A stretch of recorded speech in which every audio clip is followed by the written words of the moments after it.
All right, so now let's go ahead and actually plot the model and see its predictions for various clothing items.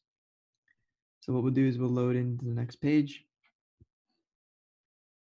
So yeah, so using the earlier imported libraries, right, that we had done at the very top for PyPlot, we're gonna go ahead and plot multiple images and try to check the confidence and the accuracy of the model against what the image truly is.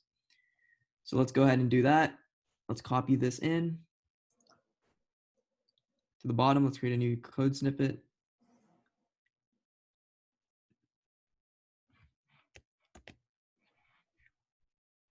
And then run it. So as we see, once it'll load in, what the first function here, plot image, does is that it displays an image along with its predicted classification and the confidence level of the model for that category, as well as the actual classification. And then the next function we have here is plot value array. And this one plots the confidence values generated by the model as a bar graph. And we'll see this here shortly. And let me just make sure we ran that. It's good. So let's try this out for the first image in our data set, which was our ankle boot. So let's create a new code snippet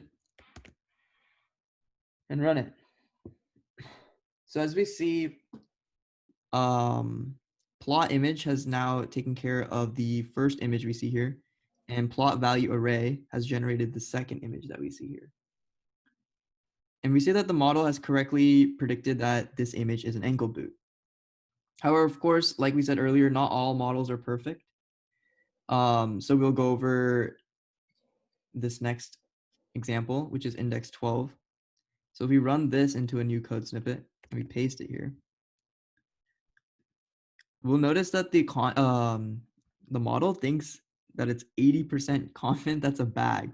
But of course, you and I know that it's a sneaker. So here's an example of the model not being 100% correct.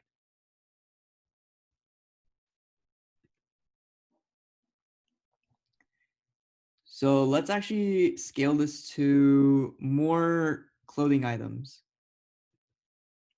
So let's say our boss wants us to go ahead and look at, 25.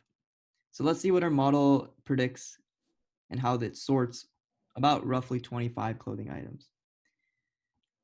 And it does so as such. So we see here that it got about 3 wrong, which isn't bad. But overall, it took these 25 clothing items that our boss wanted to go ahead and sort and separated and sorted them according to the model we trained. Perfect. So now let's go back to our workshop, and Shashank will carry us forward with activity 7.